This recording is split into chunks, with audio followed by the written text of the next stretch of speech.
Welcome to Paper Movies Novelization Book Club, where we pick a novelization each month, read it, and discuss it. With me this month, December 2021, we have Jeremy from Stupid Chainsaw Productions.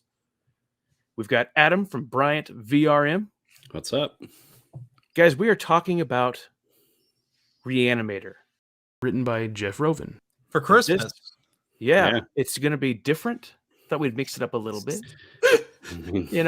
Okay, so the summary for Reanimator. We've got Herbert West, who is studying with Dr. Gruber in Switzerland. They have this idea that they could bring back the dead with this substance that they've created, this reagent. I don't think it was given a proper name. They just called it the reagent. But they want to bring back the dead. Well, an experiment goes wrong.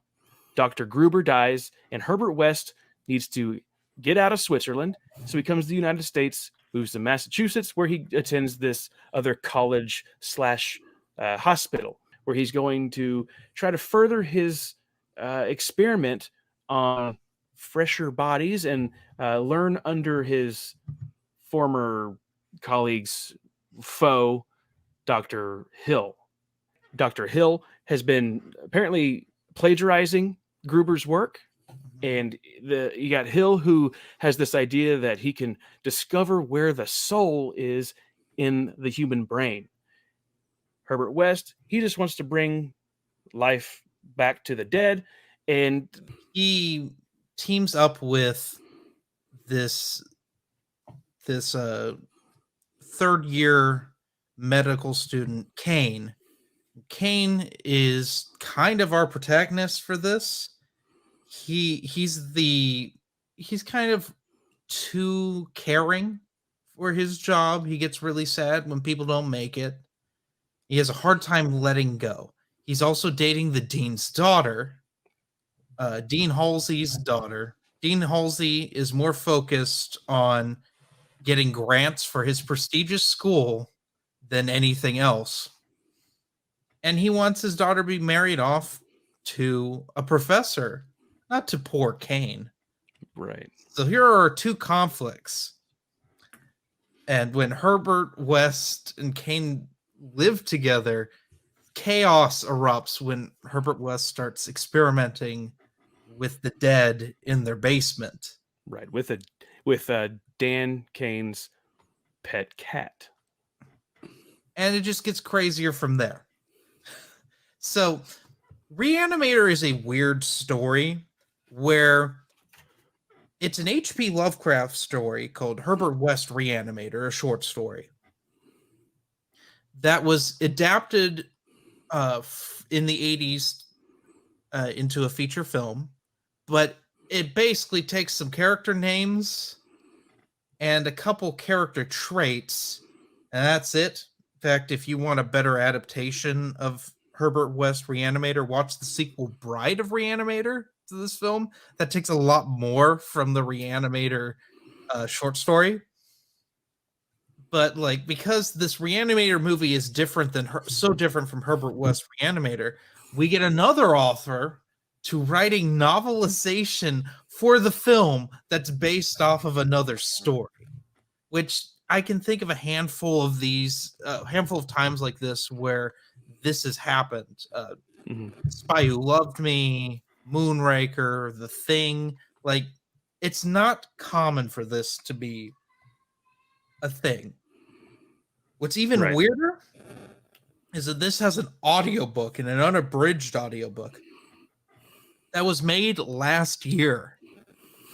It's crazy. Yeah, another publisher had picked it up. I can't remember the publisher off the top of my head, but they've been picking up a lot of these 80s horror films, novelizations, and then republishing them.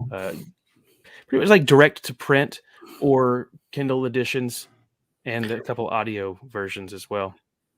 The audiobook, though, was probably the perfect amount of time for a novelization. It was like 4.5 hours. Yes. I think all of us finished it within a week. Yep. Yes. Which is crazy to me that this novelization took the film, it expanded the film. Mm-hmm. It just added so much more to the story, and it was such a fast, quick read. it wasn't this novelization of like 350, 450 pages to get the story out, which I don't understand why that's happening these days with novelizations. It's I mean, I people are don't know long-winded. what was the Unnecessarily I long-winded. mean, the page length of this one is what, 200 maybe? Maybe. It is real short and sweet and to the point, and it adds things. Yeah. The film was weird. Okay. I Oh, yeah. rewatched the film, and this is like the first time I actually watched it and paid attention. Usually it was one of those things that I put on in the background while I was doing something else, and I was like catching a glimpse. I was like, that's kind of weird. I should sit down and watch this sometime. Didn't So I did. recommend this to you years ago? I think so. So I actually paid attention this time and watched it. And I thought, wow, that's weird. I hope the novelization is better. And to me, it was. Like, did you guys notice one of the little added things were the address of Herbert West and Dean Cain, or Daniel Cain? Yes. 666 was the street name. Yeah. I thought that was a nice little touch of like, That- oh, because they're going to that- resurrect the dead. And Yeah. By the way, the Kindle version, you asked about the page number, is there's like 177 pages on the Kindle version. okay. So, And that's the easiest version for people to get. Mm-hmm. oh yeah. Yeah. It's yeah. It's still crazy though that they got so much in just barely under 200 pages. Well, yeah, this is a fast-paced read. It's not The Predator. Right. It's not King of the Monsters, where that feels like there's padding. It feels like there's a lot of padding, especially in The Predator. But this is like I said, like with Halloween, it's that fast-paced. You don't need 400 pages for a movie novelization. Short, sweet, to the point. Yeah. Exactly. But add a little bit. Add some thought, character thoughts. It adds a lot of does. character, a lot of like the surrounding, like the city that they're in Massachusetts.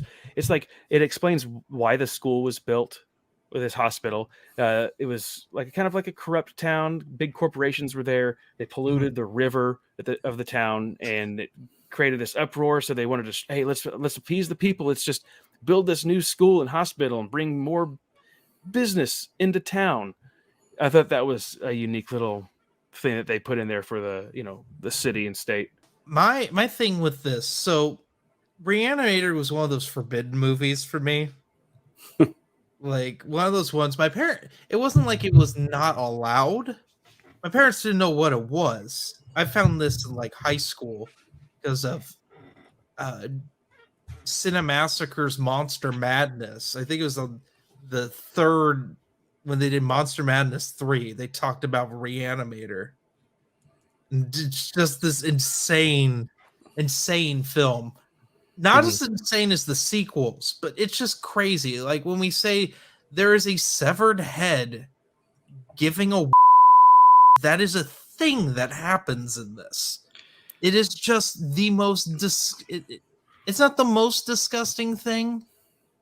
Like just the story as a whole. Like I've seen far worse at this point, and far worse from the 80s. But it's played for laughs. It's a farce. The whole thing, like, so they reanimate a cat. Yeah. I want to jump into this cat. And they reanimate this cat like a couple. This poor Rufus. I know, right? Poor Rufus gets suffocated in the garbage. And left in a refrigerator. So that Herbert West can experiment on him. And he reanimates, and the cat goes crazy. And then they end up breaking this poor cat's back. And Herbert West says, "Don't expect it to tango." Like, it's just so... And then they do more experiments on it later. He's like taking tissue off of it to do more experiment stuff. Onto the movie. I rewatched it recently. It was one of those movies. I watched it like pretty late at night because I was still awake, and it came to that scene with the Hill's sever head, molesting Megan, and I'm just like, that was one of those where like I really hope my wife does not wake up and walk in at this part, because I'm just like, I have no idea how I'm gonna be able to explain that. You gotta say that up front. That's something you gotta go in like knowing. Just blame somebody else. I didn't pick the movie, he did. But like, the thing with stuff like that in the film, this film, it did jump around a lot. It was some things unexplained. You just kind of assume, oh, okay, whatever's happening, okay. With the novel, though, between the relationship with Herbert West and Gruber is explained in great detail in this book. Yeah. You get a better understanding of what is happening, what they're doing, how Gruber dies in the beginning of the film. Because in the film, it's just like this doctor guy's like dying, and you're like, what? What's happening? You get Herbert West. He's like, I brought him back to life, you fool, or something like that. Him life. Yeah. In the book, it's like they're having a great conversation. It's like, all right, I'll see you in a minute. Gruber overdoses on cocaine to give himself a heart attack. It doesn't go well. And then here we are, like Herbert West is like, okay, well, I got to get out of town now and try this experiment somewhere else. The conflict with Hill was fantastic. In the whole characterization of Hill. He is a scumbag. He is. Well, he's a scumbag in the movie, but he's kind of a one-dimensional scumbag. Right. In this, we get like his like desires to have a mind-controlled army yeah, of the like, dead. Yeah. It's brought into like he saw like, yeah, for my amusement, I can bring back bring back to life Edison or Mozart or something like that, and have them composing music or invent new things just for my amusement and everything. Just for the guy, he's selfish. He is getting praise for developing this new surgical laser tool to put a lobotomy to do some brain experiments on people, because like I said, his primary goal is to find the soul in the human brain. And when he discovers what West is doing, his plans completely change. So the novelization, it brings so much more clarity to everything that's happening. I also thought it was funny that in the novelization, it kind of went into a little bit more detail about how Kane and West are as roommates. And I think Kane was like talking about, it's just like, he's no bother to me. He pays for everything that he, like, if he uses toilet paper, he leaves money for the toilet paper that he uses. And as far as, I just thought that was kind of a intriguing detail to add. I was like, I wish some of my old roommates were like that when they borrowed stuff like that. Yeah. Because I mean, like, to me, Herbert West comes across more relatable in the novelization. Like, he doesn't seem like a creep, a weirdo, some dark guy. He is narcissistic. Yeah, of course. He's like he is more humanized. Yeah. To me, he came across more friendly. Like, of course, I'm sure the actor that played Herbert West in the film was directed at that way. Like, you got to be this like mad scientist, weirdo, creeper guy. Jeffrey Combs. Yeah, weird. But in the book, it's like he was just like, yeah, I'm the scientist. I have a plan. I know what I want to do. He just seemed more kind. There is, but also he got crazier. Like, as the story progressed, which was that was part of upping the ante. Right? Yeah. There was something that I want to point out, that the narrator for the audiobook, I think his name was Christian Francis. He did a really good job. Like, whenever I was getting off work for my night shift, and it was the scene where, spoilers as always, Herbert West and Hill got into a confrontation, which led to West killing and decapitating Hill with a shovel. And whenever he reanimated his severed head, like whenever you first hear him say, "West, you son of a," and I was just like, that actually legitimately, like, I was like shocked by that. I was like, that was creepy. Like, and so I just wanted the film. It was, that's when the movie turned into a comedy. Yeah, and it's supposed to be, to a degree.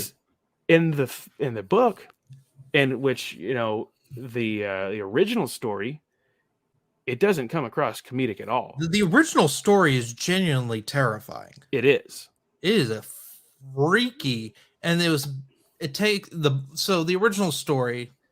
I'll just get into it briefly. I don't know if Adam had a chance to. I haven't. No. Jump in. Well, Yeah, go ahead. it's Cain and West, although I Mhm. don't think he's ever referred to as Cain. No, it's like It's first Cain's person, like me and perspective, though. It's that character's perspective of how he and Herbert West for several years, they try to reanimate the dead, and just eventually it catches up to Herbert West. Which a lot of like he does like even crazier experiments with like I won't get into it, but he starts creating things, which if you've seen Bride of Reanimator, you know what I'm talking about. I've seen part of it. It's so Bride of Reanimator is a lot of the same, but it seems like the writer for that wanted more of the H.P. Lovecraft story. So it has a lot more elements from that. In fact, the climax is a lot like the H.P. Lovecraft story, but it has kind of the humor of from the 80s. From the first one, and then Beyond Reanimator is just a piece of trash. Just an awful movie. You did kind of draw but even in the novelization, like the story just kind of like it's less comedic in my opinion in the book than it is in the film. But it's just like, I mean, still like they got those weird Three Stooges like moments where Wes is trying to hold Hill's head up and it just keeps rolling over, and he goes and it just keeps rolling over. Then he has to actually get a memo like holder and just like impale him on there. Yeah, just like yeah. But weirdly enough, the story is okay to me. I'm just like, I'm not the biggest fan of Reanimator. I do recognize that it has like its own cult following. I mean, I even saw it like at the store the other day. Like the Blu-ray was going for like at least $30, so it's definitely like it's definitely earned its place in fandom. But it's just like, I don't know. It was a little silly. And I mean, I know the film is supposed to be, but I thought that, the novelization, captured it very well. Oh, yes. Yeah. I mean, like with Megan, the dean's daughter, who Daniel Cain is dating, we get a lot of story about the backstory of her mother and how she ran off from the family to go start like this Peace Corps in Afghanistan. Yep. Because that was still a thing then. Yeah. And like she left because she was far more liberal than the dean was. It says there was like a big campus walkout, and that's when she's like, I've had enough, and she left her daughter to go help other kids in a different country.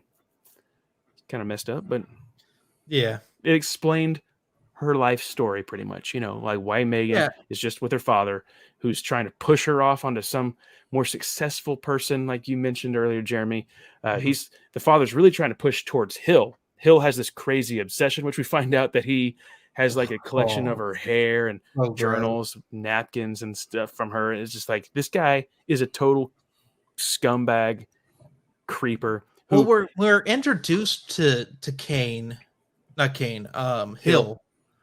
He has another woman there, a woman from the press, who he has no respect for. It is like passively belittling her, and he's just thinking, now Megan, she'd be pretty perfect, but she needs some grooming.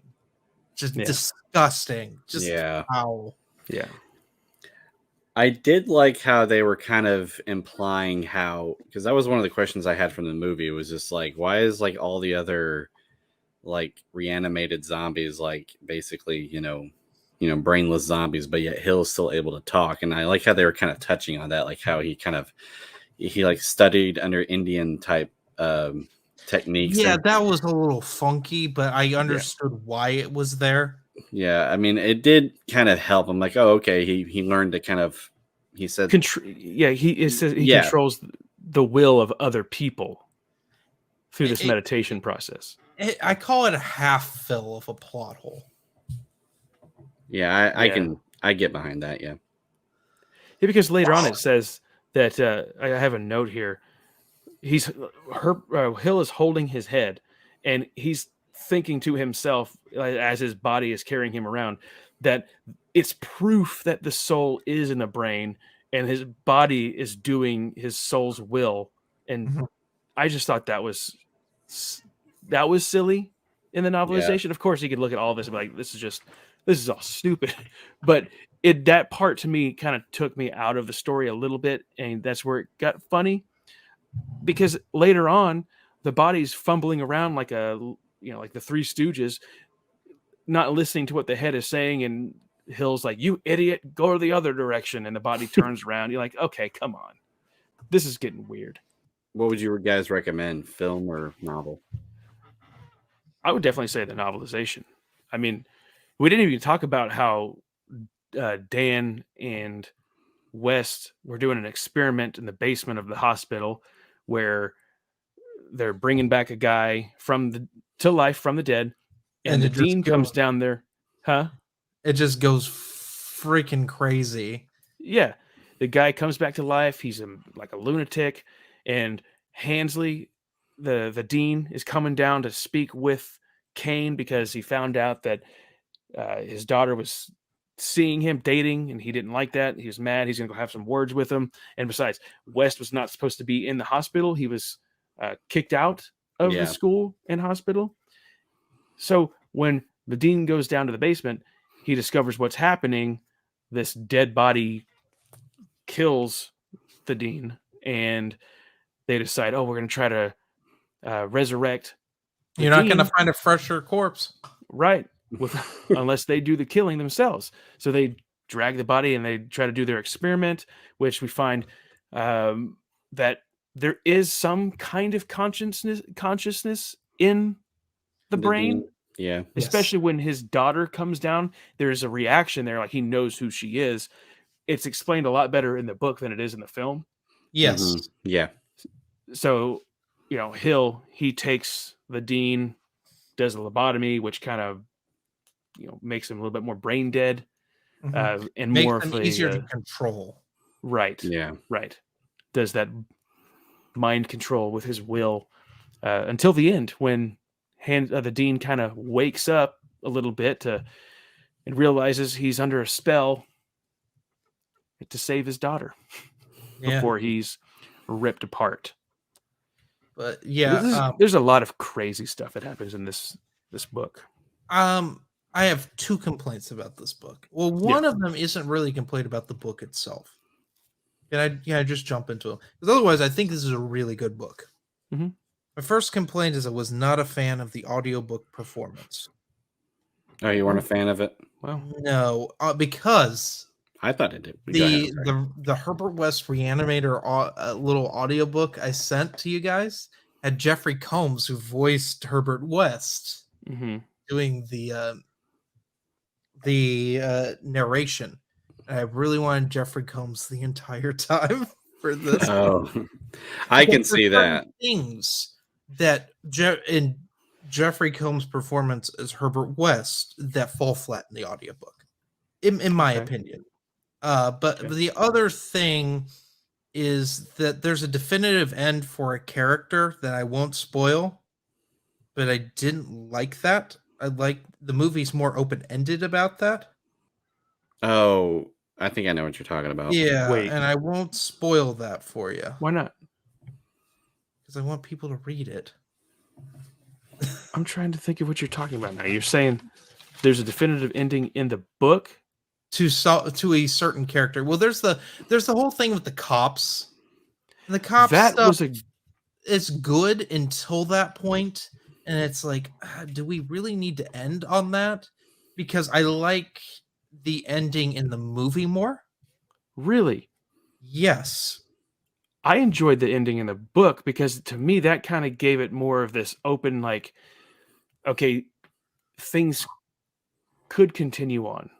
I mean, with the book just stops in black and you hear the scream, of course, we're left to imagination. Okay, what happened? But I thought the book was going to end there too, until it was like, and then the police show up, and then there's questioning, and then there's some people, some crazy lunatics escaped a psych ward and burst through the basement, and now they're running down the streets. I thought it was this book had a better ending. I liked the police, how they kept showing up throughout the story when all these crazy, wild things happened, and Herbert West and Daniel Kane were always there when all these events happened. Oh and yeah, so they're like, was okay, why are you showing up at all these chaotic things? And the cops like, okay, is there some love story between you two going on? Is there some sort of revenge plot against the, I thought that was pretty comical. And at the end, what is it? Daniel, he's like, yeah, I got to get over there because I got to get tested for AIDS. So the cop's like, I knew it. It was a silly thing, but it worked in their favor. Yeah. I will have to say I did like the ending to the film, because I did like that visual of like, the screen going black and all you see is the green syringe just like slowly disappearing, and then you just hear like a scream a few seconds later. I did like that, but I thought both endings were fine. If I were to pick though, I kind of thought I thought the film was probably more more to the point, I guess, in my opinion. But like I said, I thought both endings to for the novel and the film were fine. So what do you guys rate this book? You have a number in your head? Yeah, I'll go first. Okay. I give it a 4 out of 5. Okay. I thought it was really good. Wasn't the best thing we've read, but dang, it was pretty good. I would highly recommend this. I will give it a B, because I agree. Wasn't the best thing we've read, but it's very easy read, and you could finish it within like a day or two if you listen to especially if you listen to the audiobook, and it is engaging. Like, it's not, I wouldn't consider it dull. Mm-hmm. Like I said, silly at spots, but of course, the story, but right. But yeah, I recommend it. I think I definitely recommend, either seeing the film than reading the book, or vice versa, just so that way you can definitely, get the differences. But yeah, I definitely say B. Okay. Yeah, I'm giving it a B+. I enjoyed it quite a bit. I was excited to get together and talk about it because it is way better than the film. The film turns into a comedy. The book more consistent with that horror creep factor most of the time. Yes, it does get silly and sometimes, but we get so much expanded on with the characters, with certain plot points, backstory on people. I really enjoyed that, especially getting to know more about the relationship between West and Gruber, because we didn't get any of that stuff in the film at all. And I thought book nailed it. Hill, it fleshed out that villainous character so much better in the novel than in the film. But B+ from me. So I recommend it. If you want to purchase it right now on Amazon, the paperback version, it is, as of now, $764. So, really? Yeah. I remember a time when it was $10. That is a reprint trade paperback size by this different publisher for $10.99. Okay, that must be. Looks silly on a shelf compared with all your mass market paperbacks, but the Kindle, is only, I think, $2.99 or $4.99. Yeah, that sounds about right. I paid like $3. It's $2.99 right now on Kindle format. So I recommend you go pick that up if you want to give it a read. Maybe even wait until October next year. But definitely not a Christmas. Well, I was gonna say this is definitely a must read for Christmas. So make some eggnog, read some Re-Animator, hang your stockings above. No. Well, that's going to do it for the paper movies discussion. Unless you guys have anything else you wanted to add. Well, I was gonna say, do you want to go ahead and say what's coming this month? Yeah, me and Adam, or no, we're not. It's Marv and Harry are going to be our special guests this month, talking about their Home Alone adventures. We'll let you guess who's going to be Marv and who's going to be Harry. So it'll be the little Christmas special for 2021. You know, as they defend their case against, like, being ambushed by a 10-year-old. Yep. The biography of what's his name? Kevin McAllister. Just like the Wet Bandits, an exclusive story. Yes. Yep. But that's going to do it for this episode. Thanks for listening. Thanks for watching. Stay tuned for an announcement video coming soon about the next season of Paper Movies, a novelization book club. We're going to go on a short hiatus next year. There will definitely be more information on that, probably coming to you in January. So stay tuned. There's still going to be content coming to you guys. So don't worry. But until then, guys, have a Merry Christmas and a Happy New Year. Have a great one. Later. Stay Gucci.